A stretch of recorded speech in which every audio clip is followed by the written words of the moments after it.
시청자 여러분 안녕하십니까? 충북 시사토론창 남상미입니다. 내년 4월 10일에 치러지는 21대 국회의원 선거가 예비후보 등록과 함께 본격적으로 시작됐습니다. 22일 오전 녹화 당일 현재 기준 충북 도내 20명이 예비후보에 이름을 올렸는데요. 하지만 이번 총선에 적용될 선거구가 아직 확정되지 않아서 정치 신인과 유권자들은 조금 혼란스러운 상황입니다. 오늘 충북 시사토론창에서는 이번 총선의 의미와 변수를 짚어보겠습니다. 아울러 충북 지역의 상황을 분석하고 전망해 보겠습니다. 토론에 참여해 주신 분들 소개해 드립니다. 엄태석 서원대학교 공공서비스대학 교수 나오셨습니다. 네, 안녕하십니까. 이재표 충청리뷰 편집국장 나오셨습니다. 네, 안녕하세요. 최진아 충북 참여자치시민연대 시민자치국장 나오셨습니다. 예, 반갑습니다. 22대 국회의원 선거가 내년 4월 10일, 이제 100일여 앞으로 다가왔는데요. 지금 시점에서 내년 총선을 어떻게 보시는지 키워드로 표현해 주시기 바랍니다. 먼저 엄태석 교수님. 네, 지금 현재 시점에서 제가 떠올린 키워드는 교차로. 그냥 단순한 교차로가 아니고 비 오는 날 밤에 전멸들만 깜빡거리는 교차로에 서 있는 여행객. 네. 여러 가지 의미가 있는데요. 여행객이란 말을 쓴 것은 우리가 정말 국민이고 그들이 어려워하고 모든 권력이 나온다는 그 주인으로서 대접을 받고 있는가라는 게 하나가 있고요. 또 하나는 교차로에 전멸등만 깜빡거린다는 것은 제가 어디로 가야 될지를 모른다는 거 아니겠습니까? 우리나라 정치가 앞으로 어떻게 나갈 것인지, 각 정당은 어떤 형태로 등장할 건지, 또 국민들은 선거구 획정도 안 돼 있고 선거 방식도 모르고 있으니 누구를 찍어야 할지 이것도 모르는 그런 상황. 빗속에서 전면등만 보면서 어디로 가야 하나 고민하는 한국 사회를 그냥 교차로에 비교해 봤습니다. 예, 알겠습니다. 이재표 국장님. 네, 저는 2라운드라고 생각을 하는데요. 그러니까 뭐의 2라운드냐면 지난 대선이 아직 끝나지 않았다. 1라운드가 사실은 선거가 축제가 돼야 되는데 지난 대선을 좀 평가해 보면은 양당으로 갈려서 정말 패싸움 같은 그런 정치를 저희가 봤는데 그 정치가 아직도 끝나지 않고 있거든요. 예. 0.74% 포인트 차라는 그런 아주 작은 차이도 있었고 또 이재명 민주당 후보가 또 당대표가 되면서 또 국회에 들어오고 하면서 대선이 끝나지 않은 피로감 속에 지금 국민들이 있는데 그 2라운드가 이제 펼쳐지게 되는 거죠. 그런데 과연 2라운드로 끝날 수 있을까라는 또 생각이 들기도 해요. 왜냐하면은 민주당도 지난번에 위성정당을 포함해서 180석을 얻었었는데 그만큼의 승리를 장담할 수 없는 상황이고 또 국민의힘도 이 여대 야소를 만들기는 쉽지 않은 상황이기 때문에 결국에는 저는 새로운 정치 세력의 등장이 필요하다고 생각하고요. 그런 의미 있는 그런 그 의석수를 확보할 수 있을지를 좀 지켜보겠습니다. 알겠습니다. 최진아 국장님. 예, 총선을 앞둔 지금 상황 저는 멈춰버린 시계라고 좀 표현을 하고 싶은데요. 선거구 획정을 비롯한 선거법 개정 논의, 법정 시한이 한참이나 지났지만 아무것도 결정된 게 없습니다. 근데 당장 110여일 뒤에 총선 치러야 하는데 아무것도 결정되어 있지 않은 이 상황이 국민들은 너무 답답하거든요. 근데 정작 정치권에서는 늘 있는 일이 또 반복되었구나 정도 수준으로 이것들을 그냥 태연하게 넘기고 있다라는 생각이 들고요. 예산안이든 사실은 선거법 개정이든 시한을 지키는 게 아주 기본 중에 기본이죠. 어딜 가도. 근데 이 기본 중에 기본조차 지키지 못하고 있는 심각한 일을 심각하지 않게 받아들이고 있는 게 굉장히 좀 문제라고 생각이 들고요. 이 국회 안에서만 당연하다는 듯이 멈춰버린 이 법정 시한을 지키는 일, 좀 굉장히 좀 다시는 보고 싶지 않은 일이기도 합니다. 이번 총선이 특히 중요한 의미를 갖는 이유는 어디에 있다고 보시는지 궁금한데요. 각자 어떤 의미를 부여하고 계십니까? 대한민국 역사상 100만이 태어난 시대가 딱 6년이었습니다. 6년. 59년생부터 64년. 불행히도 제가 거기 껴 있습니다. 그들 가운데 80%가 내년부터 65세 이상으로 산입이 됩니다.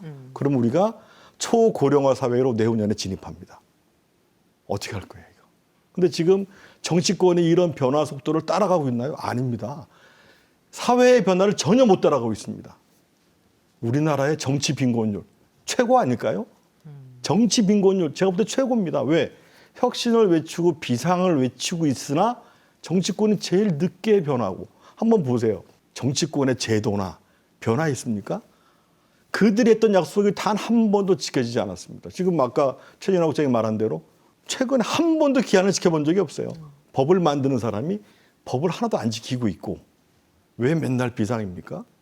자기 정당에만 비상인 거예요. 대한민국이 비상인데 이러한 측면에서 이번 선거가 정말 새로운 정치가 획기적으로 변화하는 계기가 되기를 기대하는데 기대에 또 머무르지 않을까라는 또 우려도 있습니다. 예.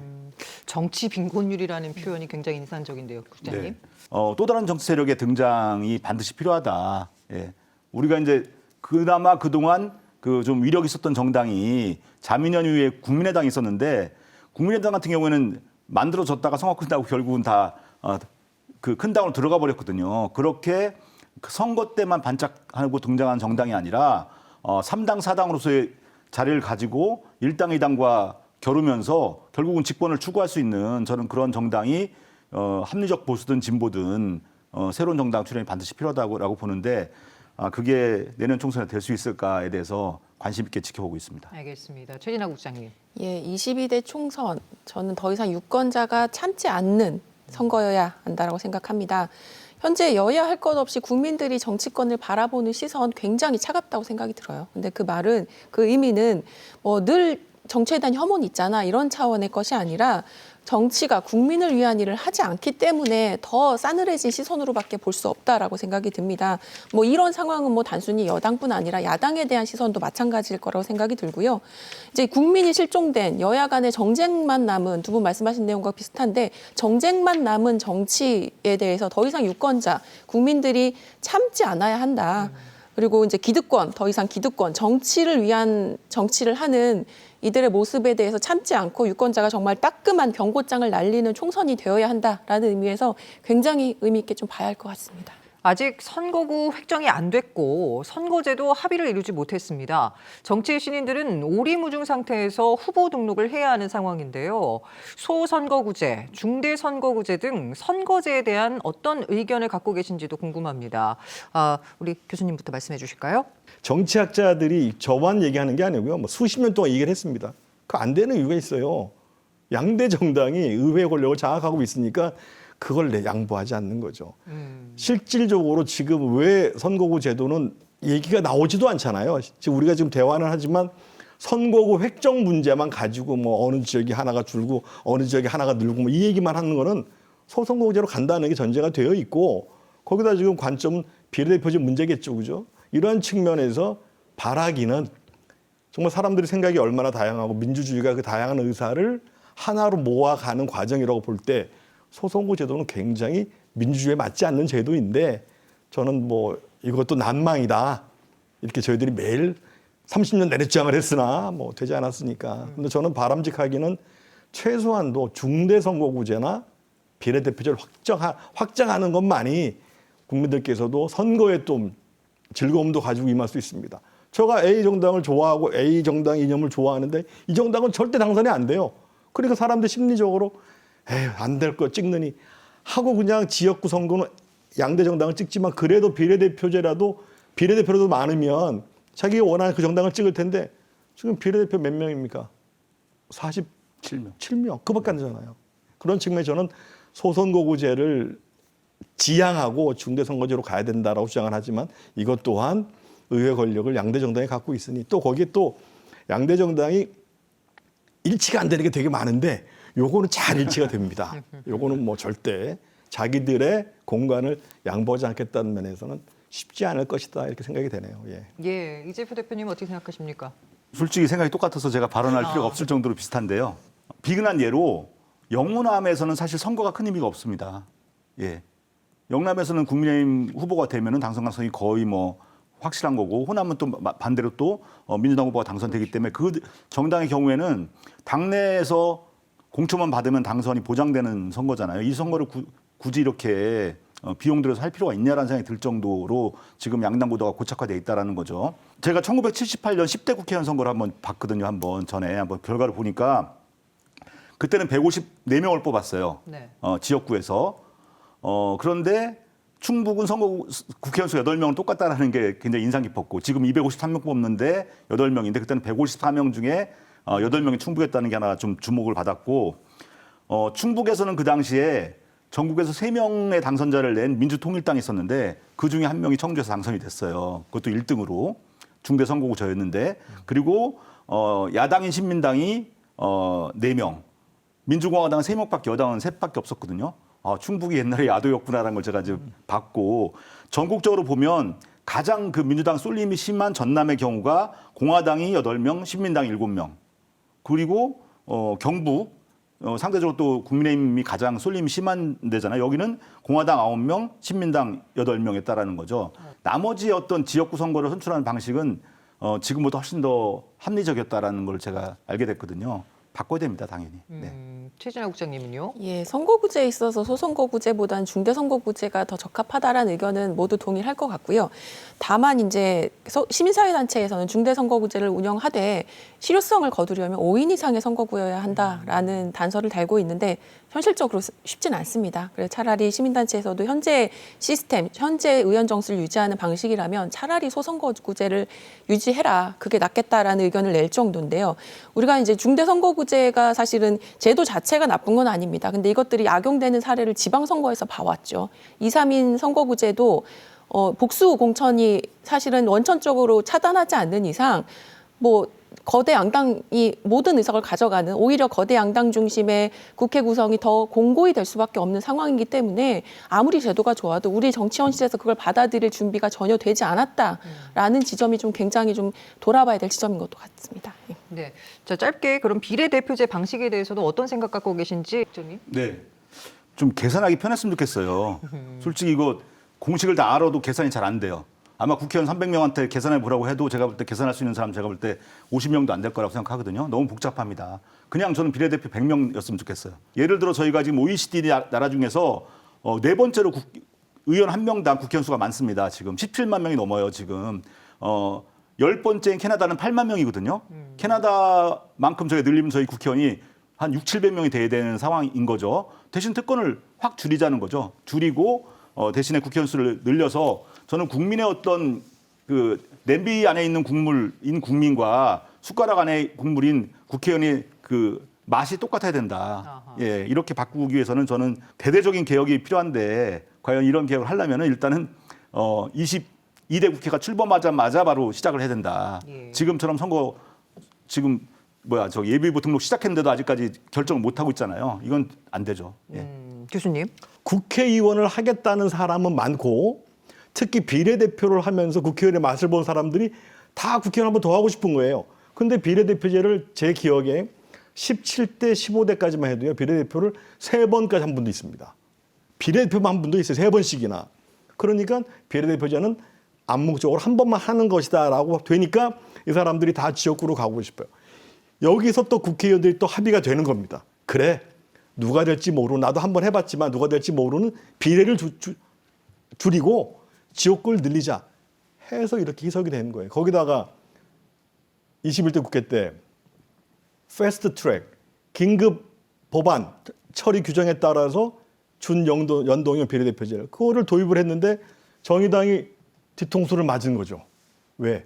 위성정당을 만들어서 A당과 B당이 위성정당을 만들어서 후보들을 내는 바람에 정의당이 겨우 한 석명밖에 못 받았거든요. 이러한 측면에서 저는 연동형 비례제를 반드시 해야 되는데 숫자가 너무 적다. 정말 혁신적인 사람들로 정당이 중심이 되어서 바꾸지 않으면 우리는 매번 선거 때마다 같은 얘기를 하겠죠.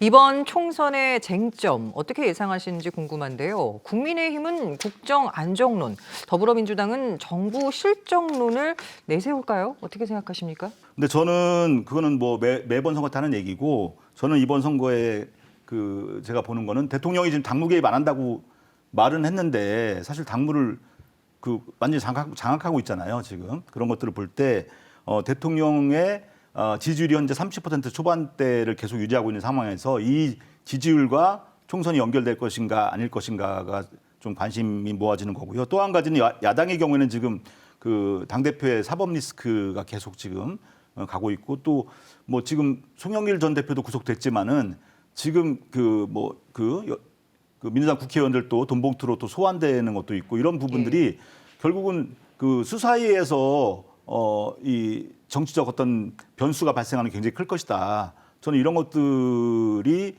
선거의 쟁점이 될 것이고 결국 이거는 유권자들한테는 정말 지루하고 짜증나는 그런 이슈들이잖아요. 이런 부분들이 투표율에는 어떻게 영향을 미칠 것인가 이런 것도 좀 생각해 보게 됩니다. 이 얘기 뭐 심판론, 국정안정론 이 축으로 뭐 매번 선거를 치르죠. 선거는 세 가지 요소가 들어있죠. 일단 평가를 하지 않습니까? 지금 현재 시국이 어떤 상황이냐. 거기에다 전망을 또 해야 되지 않습니까? 전망. 그리고 이제 세 번째 선택으로 이루어지는데 사실 양당 다 지금 우픈 상황이죠. 집권 여당이 된 지 2년도 안 됐는데 비대위를 3번이나 꾸렸습니다. 이 당은 당대표부터 시작해서 지금 공천 과정 중에 뭐 온갖 정과가 다 드러나가지고 지금 뭐 적격이냐 부적격이냐 이런 상황이고요. 이런 상황에서 또 이제 신당 창당이라는 이제 또 항상 선거 때마다 신당은 창당되거든요. 근데 문제는 그 당이 국정에 영향을 미칠 만한 정도의 당이 될 것이냐 이제 그런 것들이 변수가 될 텐데 한 가지 몇 가지 이제 뭐 우리가 너무나 기정사실화해서 막 받아들이는데 약간 어색한 게 있습니다. 세대 교체. 항상 받아들이잖아요. 세대 교체가 반드시 이루어져야 하나? 세대 교체가 아니라 인물 교체가 돼야 되는 게 아닌가. 정말 보면은 성인지 감수성 바닥 치는 사람들, 여자분들, 남자분들 막 나와서 지지 발언하거나 막 이렇게 얘기를 합니다. 기타 등등 이런 많은 변수들이 있는 상황에서 우리가 평가와 전망 가운데서 어디에 더 많은 방점을 두느냐 이제 그게 뭐 중요한 관점이 되겠죠. 예. 최근 여야 할 것 없이 신당 창당 움직임이 있습니다. 국민의힘, 더불어민주당 어떻게들 전망하고 계시는지요? 이재표 국장님? 예, 매우 유동적이죠. 그런데 분명한 거는 지금 핵심적으로 거론되는 인물이 이준석 전 당대표와 이낙연 전 당대표잖아요. 예. 양당에. 당에는 남지 못할 것이다라는 건 분명한 것 같아요. 그러니까 두 사람 다 당을 창당까지 갈지 안 갈지는 좀 유동적이지만은 당에 남지는 쉽지 않겠다. 이준석 전 대표의 경우에는 뭐 대선 과정에서부터 이제 그 현재 대통령과 계속 그 어떤 마찰을 빚어왔잖아요. 그렇죠. 그리고 이제 당 대표에서 물러나는 과정조차도 또 그렇게 나갔고 이낙연 전 대표의 경우에도 최근에 이제 단설 단계 뭐냐면 연말까지 그렇죠. 이재명 대표가 사퇴한다면이라고 하는데 사퇴할 일은 만무하잖아요. 그렇기 때문에 이 두 사람이 당에 남기는 쉽지 않겠다라는 전망은 하게 됩니다. 네. 네. 그러면 이 신당이 창당할 경우에 그 의원 수 20석 이상 확보는 어떻게 가능하다고 보십니까? 그거는 신당이 몇 개일까에 따라 달라질 것 같아요. 그러니까 신당이 지금 많게 보면 지금 그 금태섭 전 의원이 하고 있는 새로운 선택도 있고 양양자의 또 한국의 뭐 힘도 있지 않습니까? 그다음에 지금 이제 중요하게 얘기되는 이 두 사람이 또 있고 결국에는 이제 합종 연행이 이루어질 건 분명해 보이는데 이게 이제 빅텐트가 될 수도 있는데 어찌 보면은 저는 좀 잡탕 정당이 탄생할 수도 있거든요. 그렇지만은 위력은 분명히 생길 것이다. 과거에 국민의당을 보면은 2016년 총선에서 38석을 얻었어요.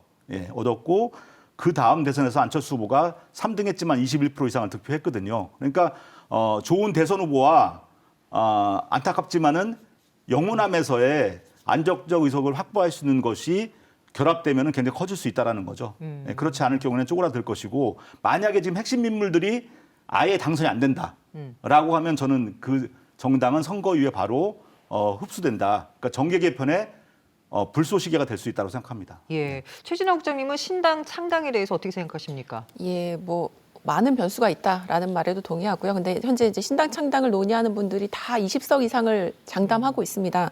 근데 뭐 정치적인 접근, 뭐 분석은 차치하고 유권자 입장에서 보기에는 조금 택도 없다 이렇게 보여지는 경우가 많다고 생각이 드는데요. 물론 이제 신당 논의 자체에 대해서 유권자가 가지는 신선함이 있을 거라고 생각이 듭니다.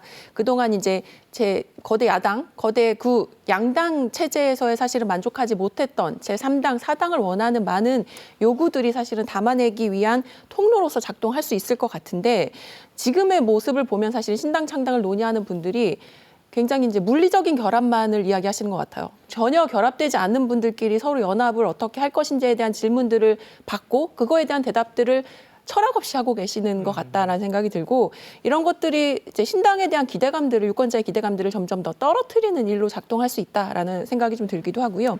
또 한편으로는 이 신당 창당에 대한 논의들이 결국은 양 거대 정당 베이스의 논의라는 거죠. 뭐 아까 그 이낙연 전 대표나 뭐 이준석 전 대표의 이야기도 하셨지만 다 베이스는 거대 양당입니다. 그러면 새로운 시각, 새로운 선택으로서의 유권자들이 생각하는 신당과는 저는 출발부터 좀 거리감이 있을 수밖에 없다. 이런 차원에서 유권자가 원하는 정말 신당에 대한 기대감을 아는 3당, 4당이 나타날 수 있을 것인가에 대해서는 사실 좀 부정적인 입장이 좀 큽니다. 네, 교수님 어떻게 들으셨습니까?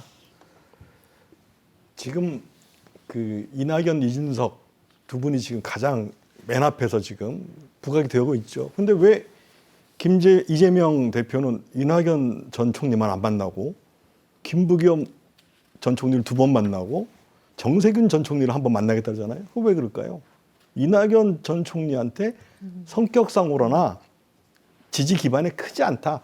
그렇게 위협적이지 않다고 본 거고요. 또 내심 비명 나가. 우리 친명으로 똘똘 뭉쳐서 그것만 해도 뭐 자원이 넘치니까라고 할 수 있고. 이준석 젊은 정치 신인으로 정말 지난 10년 동안 본인 말로 방송을 뭐 거의 매일 하지 않습니까? 과연 그 이준석과 이낙연이 그 당시에 그 인물일까요? 그렇게 파괴력이 있을까요? 그래서 이재명 대표가 김부겸 전 총리를 2번이나 만나는 겁니다. 정치사에서요. 김부겸 전 총리는 같은 시절 대학을 다니는 운동권뿐만 아니라 일반 시민들도 존경심을 갖고 있는 몇몇 안 되는 그런 정치인입니다. 운동권 출신이지만 운동권처럼 보인 적이 한 번도 없잖아요. 그리고 험지에 가서 민주당 대구에 가서 당선된 분입니다. 그리고 총리 마치고 깨끗하게 정계 은퇴했고 지금 요즘에 조용한 분 계시죠? 유승민. 이 두 사람이 나온다면 문제가 달라지겠지만 왜 가만히 있을까요? 그런 측면에서 당연히 총선이 계기가 되어서 양당에서 공천을 못 받는 사람들 중심으로 신당이 만들어질 겁니다. 그런데 거기에 대표가 누구냐? 그동안 20석 이상의 그 신당을 창당한 사람들을 보면요. 놀라지 마십시오. 정주영, 김대중, 김종필, 안철수 분들이 계셔서 20석 이상의 당을 만든 거예요. 과연 그런 분들이 지금 나서고 있느냐. 그리고 또 반복되는 것이지 않습니까?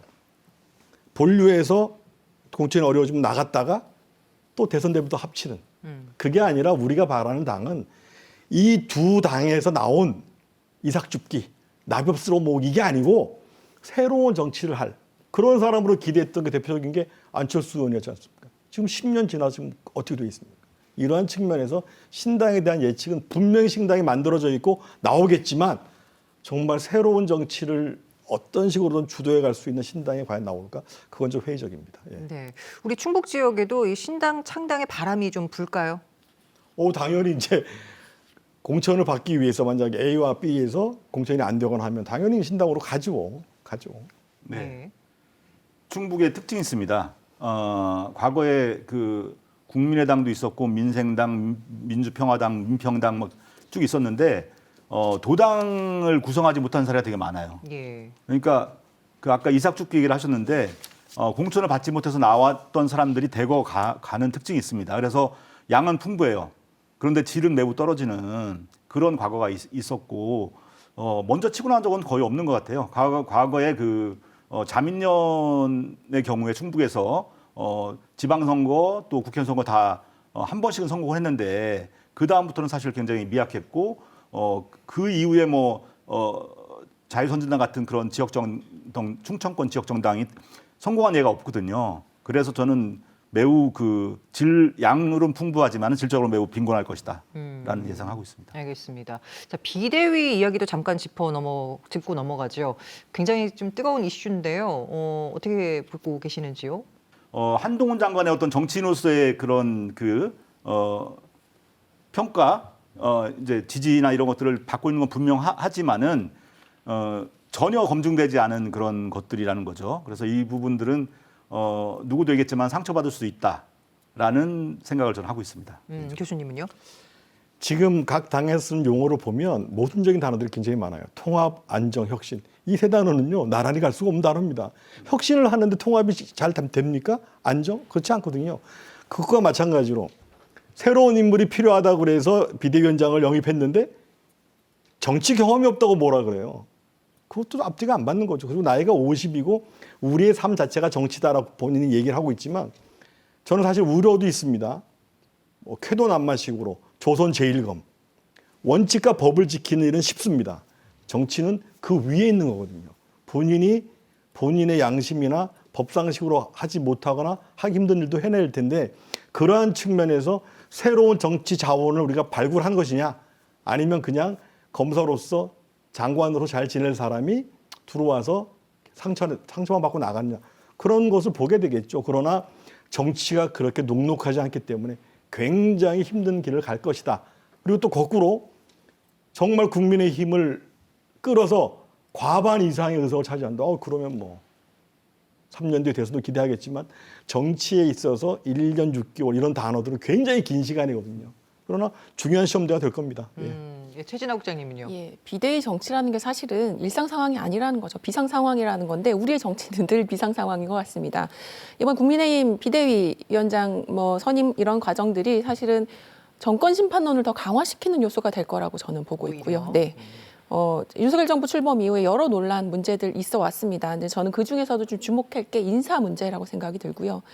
기본적인 검증을 거쳤냐 의심스러울 정도로 사실은 검증되지 않은 인사들이 계속해서 지명이 되고 있고 이제 인사들에 대한 인사 검증을 맡았던 주체가 법무부 인사검증단이었거든요. 근데 그 법무부 인사검증단의 수장인 한동훈 장관이 비대위원장으로 자리를 옮겨 앉은 것뿐입니다. 그러면 그것만으로도 국민의힘과 이 대통령실 간의 관계가 떼는 것이 아니라 더 가까운 방식으로 윤 정부에 대한 실책이나 모든 문제 지적들이 국민의힘 안의 총선 선택 과정에 전이될 수밖에 없는 과정이고요. 그 선택을 저는 좀 최악의 선택으로 하지 않았나라는 좀 생각이 듭니다. 예, 교수님. 그 정당에서 스스로의 문제를 해결하기 위한 인물들을 자꾸 밖에서 구하는 거는 바람직하지 않죠. 근데 반면 보통 정권 심판론을 많이 얘기하는데 현재는 또 야당 심판론도 굉장히 많이 부각되어 있습니다. 아니 사법 리스크 덩어리인 그래서 운신의 폭이 굉장히 좁은 당대표 체제를 가는 게 더 비상 상황 아니냐. 그러니까 비대위를 구성해야 된다는 그런 주장이 야당에 대해서 상당히 있습니다. 그럼에도 불구하고 실은 좀 공천 과정에서 부적격자들이 막 통과가 되고 친명 위주로 가고 탈락하는 사람들은 대부분 비명계 위주로 간다라고 얘기해서 비판도 받고 있고 그런 측면에서 이번 선거는 국민들께서 누구의 손을 들어줄지를 정말 관심 있게 바라볼 수밖에 없는 상황이 됐습니다. 야당이 이렇게 가도 좋아. 국민의힘 그런 부분이 있으나 훌륭한 비대위원장 와서 잘 돌파했어. 이 둘 중에 어디에 손을 들어주느냐. 그런 측면에서 많은 관심을 받고 있는 거죠. 예.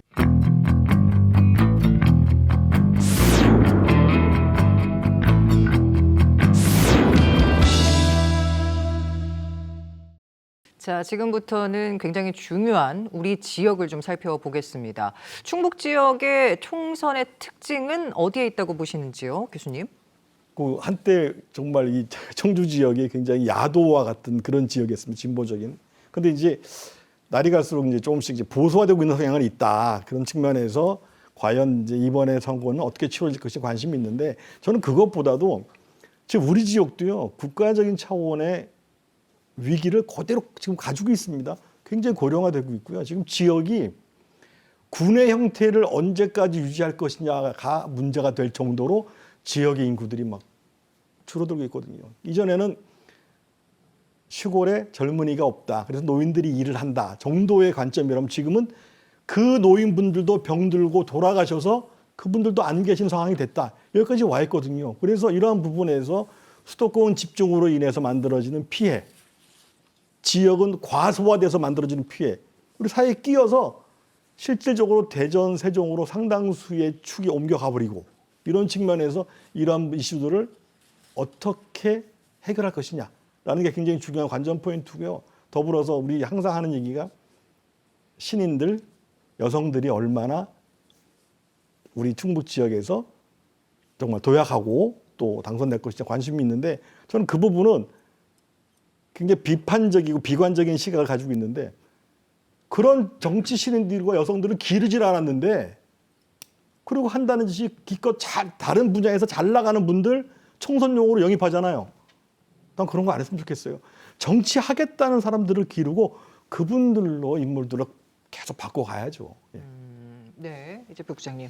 일단은 8명 국회의원 중에서 다선 의원이 5명이거든요. 예. 그중에 이제 5선도 2명이나 있고 또 나머지 3선이고 그런데 결국은 저는 이분들이 예를 들어 5선 의원의 경우에 당선이 돼서 6선이 되면은 국회의장을 하겠다라는 정도의 어떤 자기 어떤 존재감을 보여주지 못한다면 저는 은퇴냐 퇴출이냐의 갈림길에 있다라고 봅니다. 선택이 좀 필요할 것 같고 사실은 저는 4년이면 충분하다고 생각하거든요.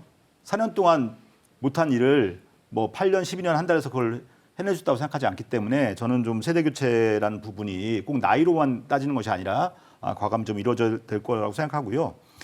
저는 결과는 21대 선거의 복제판이 될 가능성이 매우 높다. 그러니까 충북도 보면은 제가 한번 그 색깔로만 표현해 본 적이 있어요. 지도로. 그러니까 대한민국 정치 지형과 매우 비슷합니다. 그러니까 서쪽은 민주당이 강한 성향을 보이고 있고 동쪽은 굉장히 보수적인 포심을 보이고 있거든요. 그러니까 그 충북의 선거 구도가 전체 결과랑 일치하는 이유가 뭐냐면 그러한 그 이념 지형이 등고선이 만들어져 있다라는 거예요. 그리고 수도권이 비대한 것처럼 지금 청주와 특히 청주 서부와 이제 뭐 세종과 대전과 만난 이런 천안과 만난 이런 부분들이 더 급속도로 발전하고 발전축이 되고 있는 이런 부분들이 우리나라의 어떤 그런 지금 상황과 매우 비슷하기 때문에 저는 비슷할 것이다. 그러니까 청주 중심으로는 민주당의 우세한 판이 만들어질 것이고 나머지에서는 그렇지 않을 수 있다. 그렇게 보면은 지난 선거 결과 원래 처음에는 사실은 국민의힘이 3석, 민주당이 5석이었거든요. 나중에 이제 한 명이 낙마하면서 균형을 맞췄지만은 저는 어쨌든 21대 선거와 매우 비슷한 그런 결과가 나올 수밖에 없다라고 예상하고 네. 있습니다. 최진학 부장님은 어떻게 보십니까? 예, 충북의 지역 정치 이야기할 때 흔히 산무, 3가지가 없는 정치라고 많이들 이야기합니다. 진보 정당이 없고 여성이 없고 청년이 없다라는 이야기 하는데요. 이번 22대 총선에서 과연 이 산무의 정치를 극복할 수 있을지가 사실 좀 주의 깊게 봐야 하는데 교수님 말씀해 주신 것처럼 사실은 그렇게 긍정적이지는 않습니다. 현재 예비후보 등록 20명이 등록된 상태고요. 이 중에 여성 후보는 단 1명도 없고 40대 미만의 청년 후보는 단 1명에 불과합니다. 아직은 뭐 20명 매우 극소수 등록에 불과하다라고 볼 수도 있지만 사실은 21대 총선 때도 30명 전체 후보 중에 여성은 딱 4명이었고요. 청년 후보도 역시 딱 1명에 불과했습니다. 이 정도의 굉장히 보수적이고 변화하지 않은 흐름이 이번 22대 총선에도 똑같이 충북 정치에 작동을 한다라면 뭐 새로운 인물이 필요하다라는 지적 앞서 두 분 해주셨는데요. 새로운 인물로의 교체는커녕 그대로 정체돼 있는 지역 정치가 더 공고해질 수밖에 없다라는 생각이 들고요. 우리 지역의 다선 의원, 3선 이상의 의원 비율이 뭐 전체 국회의원 300명 중에는 24.8%인데 우리 지역은 60%가 넘습니다. 62%에 달하는데요. 이 정도라면 사실은 우리 지역 주민들이 뭐 단순히 새로운 인물 이런 게 아니라 아예 우리 지역 정치가 새로운 틀로 바뀌어야 한다라는 요구를 할 수밖에 없는 상황이 펼쳐지지 않나라는 생각이 듭니다. 기존 국회의원들이 갖고 있는 그 기득권이 분명히 존재합니다. 그렇기 때문에 저는 많은 사람이 등장한다고 하더라도 결국 이제 공천 과정을 보면은 2명 내지는 3명 정도의 공천 경쟁으로 컷오프가 이루어지잖아요. 그러니까 저는 정치인들의 참 기대하기 어려운 얘기인데 염치를 좀 알았으면 좋겠다는 말을 하고 싶어요. 좀 돌아보고 그 본인 다 할 수 있다. 근데 제가 기자로서 인터뷰해본 모든 정치인의 공통점은 나 아니면 안 된다라는 생각을 하고 있다는 거고요. 다른 정당의 후보자보다도 당내에 있는 사람을 더 경계한다는 느낌이 공통점이 거의 대부분 있거든요. 그게 지금 문제인 것 같아요. 예, 교수님은 어떻게 보세요? 공천 과정을 왜 신뢰하냐 그러면 그래도 이 후보는 A 정당이라는 거대 정당에서 한 번 걸러진 사람이다. 우리 왜 KS 마크 달듯이 마크를 달아준 거예요. 좌판에서 막 파는 물건이 아니라 굉장히 대기업에서 나온 제품이다라는 건데 그 공천 과정을 우리가 신뢰를 못하는 거예요. 평가를 제대로 안 하고 있으니까. 근데 평가하는 과정에서 선거에서 가장 큰 효과를 가지고 있는 것이 정당 효과, 인물 효과. 거기 못지않은 게 현직 효과입니다. 내가 현역 국회의원이야. 그 당선 가능성이 높다는 뜻이죠. 이러한 측면에서 공천 과정이 누가 봐도 이 정도의 사람은 안 된다라는 과정을 한번 거쳐서 적격 판정을 해야 되는데 과연 그런가라는 것이죠. 그리고 또 엄청난 로비가 많이 들어간다 그러더라고요. 로비가. 저는 22대 국회는 두 가지를 좀 했으면 좋겠어요. 좀 정치가 복원돼야 된다. 정치라는 건 적과도 얘기를 하듯이 사실 우리가 부모적인 원수끼리 정당하는 게 아니잖아요. 국민들을 위해서 계속 대화를 해야 되는데 지금 대화 없지 않습니까? 당대표끼리 여야 정상 다 모여서 간사 다 대화를 해야 되는데 그게 없고, 두 번째는 품격이 너무 없어요. 정치에 품격이. 제가 옛날에 이런 표현을 굉장히 비판을 했습니다. 존경하는 이재표 의원님 항상 이 용어를 쓰길래 제가 웃었어요. 존경하지도 않으면서 왜 그런 표현을 쓰냐고. 일본식 표현이다. 또 본 의원은 본 의원. 이게 일본 의회의 그 구태거든요. 근데 존경하는 의원님이라는 용어를 안 쓰기 시작했어요. 그것들이 존경을 안 하니까 더 막말을 하더라고요. 이게 왜 존경하는 의원이라고 불렀을까요? 일단 그렇게 시작하면요 대화가 조금 격을 갖추게 되거든요. 저는 정말 TV를 볼 때마다, 인터넷을 볼 때마다 깜짝깜짝 놀랍니다. 국회의원들이 이런 표현을 써도 되나? 그리고 어떻게 이걸 말이라고 하나? 품격을 좀 찾는 정치, 정말 22대에 기대해 봅니다. 예. 네. 그럼 어떤 후보가 국회의원이 돼야 한다고 보십니까? 가장 중요한 건요, 공직자는요, 국가와 국민에게 봉사하고 헌신하겠다는 자세가 되어야 됩니다. 자기의 치부의 수단, 월급 받기 위한 수단, 그런 마음이 일부 있더라도 맨 앞에는, 염두에는, 생각의 맨 앞에는 국민과 국가가 있어야죠. 그리고 그게 안 되면 물러나고, 그게 안 되면 물러나게 하는 구조, 이런 게 있어야 된다는 겁니다. 예. 자, 우리 지역에 어떤 후보가 당선되기를 원하십니까? 당선되기를 원하는 걸로 생각한다면 사실은 굉장히 높은 기대치가 있죠. 그런데 현실은 그렇지 않을 거라는 걸 저는 미리 알고 있는 것이, 운동장 자체가 지금 굉장히 기울어진 판이고, 또 기득권들이 갖고 있는 어떤 그런 강력한 자기 그 성벽들을 가지고 있거든요. 쉽지 않습니다.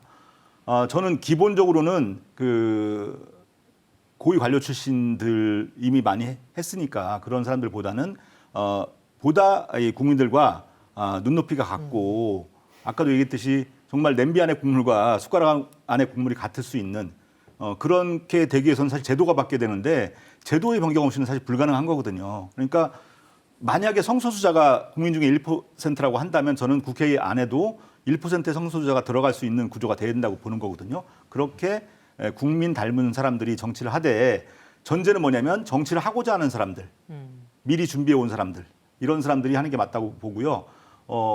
공직 하다가 이제 다 퇴임 다 하고 나서 봉사한다고 하면서 정치하는 사람들 있잖아요. 봉사하면 공짜로 해줘. 그런데 그분들 봉사는 그 봉사가 아니기 때문에 정말로 봉사하시는 분들을 그 모독하는 거라고 생각하거든요. 저는 그런 용어도 좀 안 썼으면 좋겠다는 생각합니다.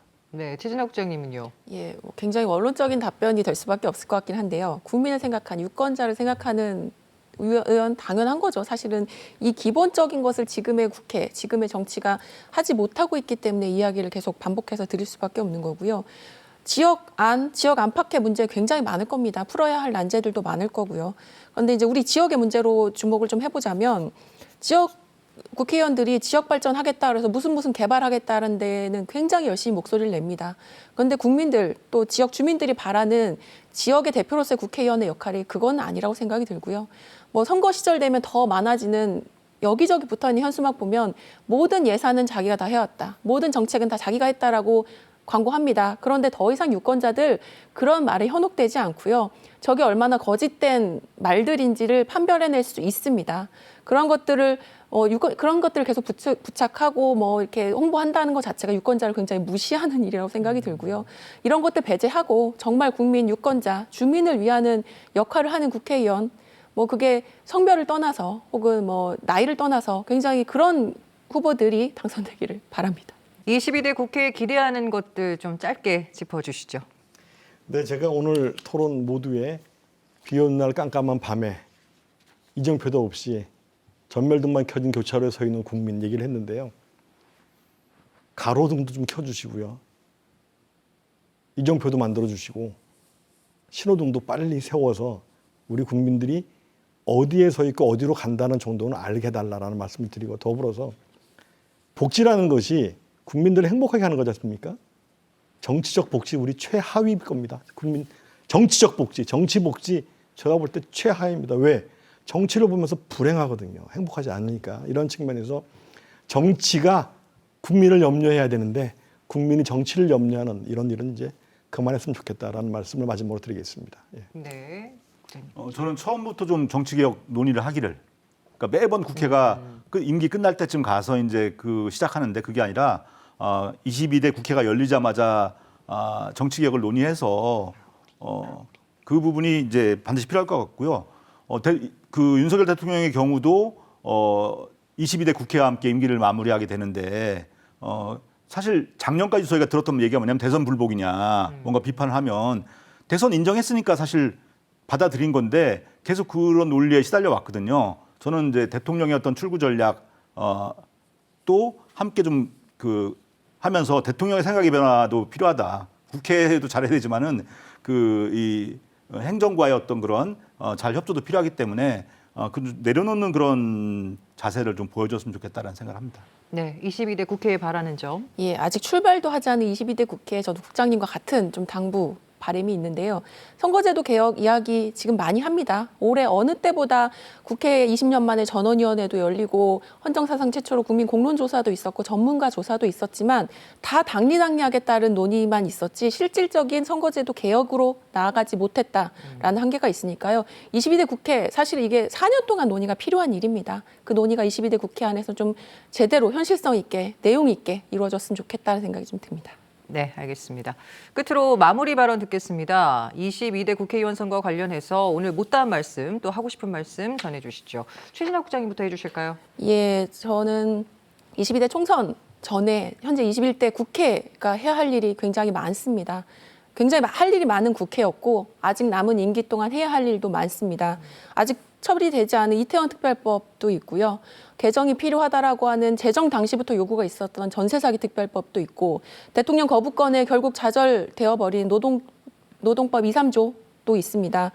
이런 산지에 있는 국회가 해야 하는 역할들에 대해서 이렇게 내팽개친 채로 뭐 숙제도 안 하고 다음번 반장 선거를 기다리는 마음으로 21대 국회가 지금 그런 모습을 보이는 건 아닌가라고 생각이 들고요.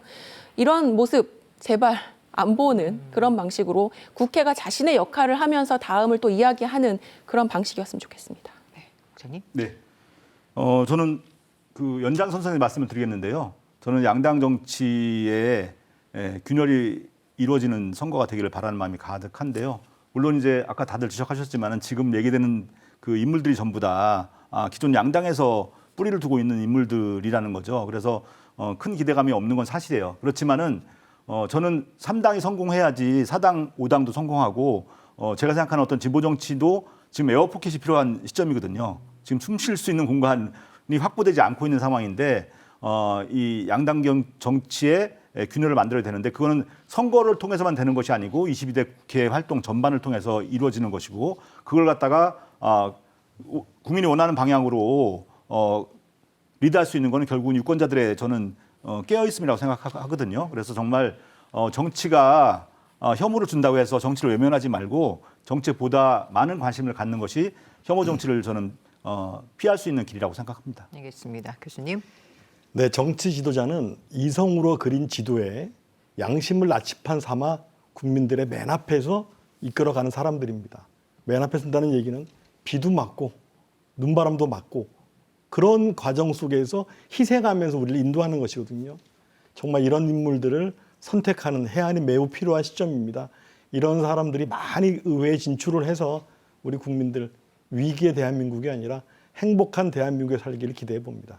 네, 오늘 말씀 나눠주신 세 분 고맙습니다. 내년 4월 10일 총선, 이제 100일여 앞으로 다가왔는데요. 소중한 한 표를 어떻게 행사하느냐에 따라서 단지 국회의원 4년의 임기뿐만 아니라 국가의 미래와 비전이 달라질 수 있는 만큼 좀 더 신중하고 적극적인 유권자의 관심이 필요해 보입니다. 충북 시사토론창 여기서 마칩니다. 시청해주신 여러분 고맙습니다.